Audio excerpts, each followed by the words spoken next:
రాహాబు అనే ఒక వేశ్య ఉండేది. ఆ వేశ్య పాపి అయి ఉండగా తనకి తెలిసింది ఈ దేవుడు చాలా గొప్పవాడని, ఆ దేశాన్ని నాశనం చేయబోతున్నాడని తెలిసింది. యెహోషువ 2వ అధ్యాయము 1వ వచనం. తన జీవితాన్ని ఎలా సరిచేసుకుని ఈ దేవుని నమ్మి రాబోయే ఉగ్రత నుంచి తప్పించుకుందో కొన్ని మాటలు చదువుకుందాం. నూను కుమారుడైన యెహోషువ వేగులవారైన 2 మనుష్యులను పిలిపించి, మీరు పోయి ఆ దేశమును ముఖ్యముగా యెరికోను చూడుడని వారితో చెప్పి షిత్తీము నద్ద నుండి వారిని రహస్యముగా పంపెను. వారు వెళ్లి రాహాబనునొక వేశ్య ఇంట చేరి అక్కడ దిగగా, దేశమును వేగు చూచుటకు ఇశ్రాయేలీయుల యొద్ద నుండి మనుష్యులు రాత్రివేళ ఇక్కడికి వచ్చిరని యెరికో రాజునకు వర్తమానము వచ్చెను. అతడు నీ యొద్దకు వచ్చి నీ ఇంట చేరిన ఆ మనుష్యులను వెలుపలికి తీసుకుని రమ్ము, వారు ఈ దేశమంతటిని వేగు చూచుటకై వచ్చిరని చెప్పుటకు రాహాబు నద్దకు మనుష్యులను పంపగా, ఆ స్త్రీ ఆ 2 మనుష్యులను తోడుకొని వారిని దాచిపెట్టి, మనుషులు నా యొద్దకు వచ్చిన మాట నిజమే, వారెక్కడి నుండి వచ్చిరో నేనెరుగను.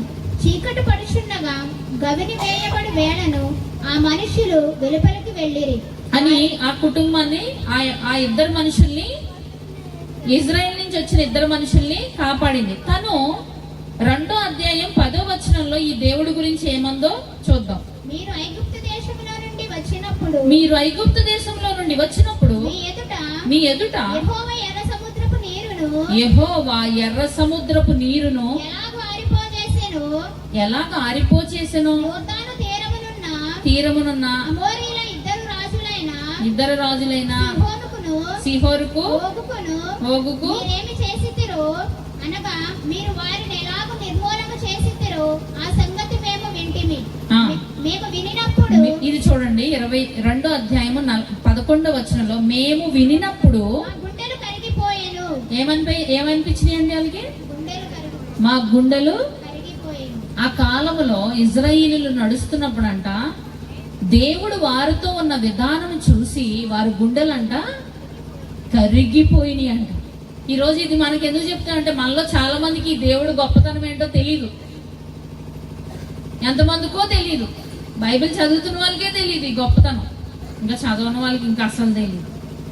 ఈ దేవుడు నిజమైన దేవుడు, రాబోయే ఉగ్రత నుంచి తప్పించడానికి వచ్చాడు తప్ప నిన్నేదో చేయటానికి రాలేదు. నిన్ను ప్రేమించి ఆ ప్రళయాల నుంచి తప్పించడానికి వచ్చిన పరిశుద్ధ దేవుడైన దేవుని కుమారుడైన యేసుక్రీస్తు లోకంలోకి ఈరోజు వచ్చి ఉన్నారు. హల్లెలూయా. ఆ గొప్ప దేవుడి గురించి ఏమీ తెలియని ఒక అమ్మాయి ఆ ఊర్లో చెప్పుకున్నారంట. అమ్మాయి విందంట, మీ దేవుడు చాలా గొప్పడంట, ఎర్ర సముద్రాన్ని తెరిచిన దేవుడు, యోర్దాను నదిని విడగొట్టిన దేవుడు.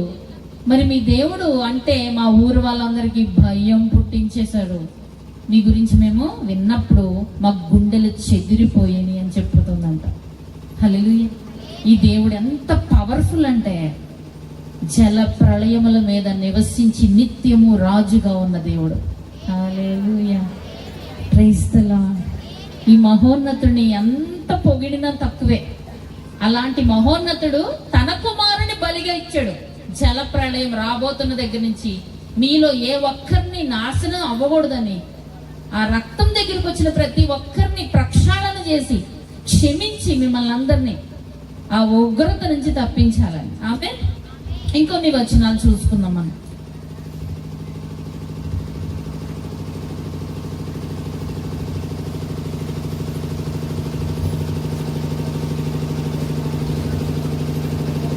మత్తయ్య ఈ యేసుప్రభు వారు వచ్చినప్పుడు మాట్లాడిన మాటలు. మత్తయ్య 24:38.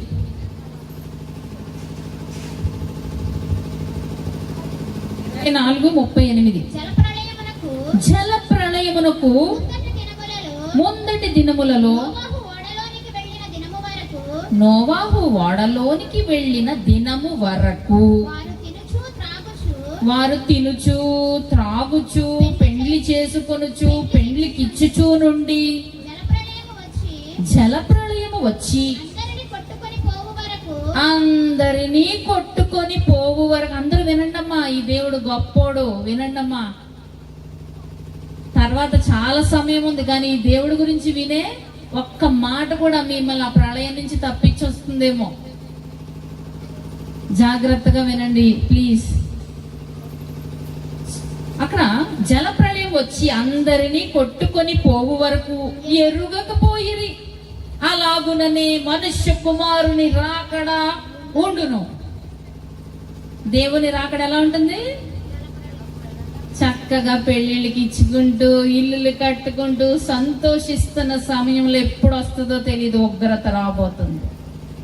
ఆ ఉగ్రత నుంచి తప్పించడానికి 2000 సంవత్సరాల క్రితము మనం పుట్టిన తర్వాత మనల్ని రక్షించటానికి, ఈ శాప పాపాల నుంచి లోకం మీదకి రాబోయిన ఉగ్రత నుంచి తప్పించడానికి ముందుగానే తన కొడుకుని బలిగా అర్పించారు యేసయ్య.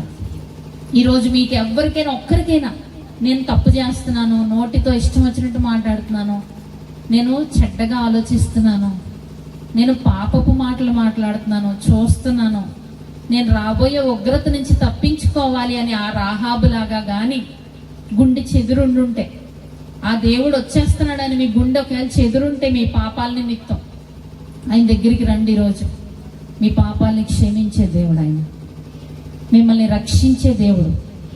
లోక మాలిన్యాన్ని, పాపాన్ని ఆయన రక్తంతో కడిగి ఉగ్రత నుంచి మిమ్మల్ని అందరినీ, మీ కుటుంబాలని రక్షించటానికి వచ్చిన ఏకైక దేవుడు యేసు ప్రభువు వారు. హల్లెలూయా.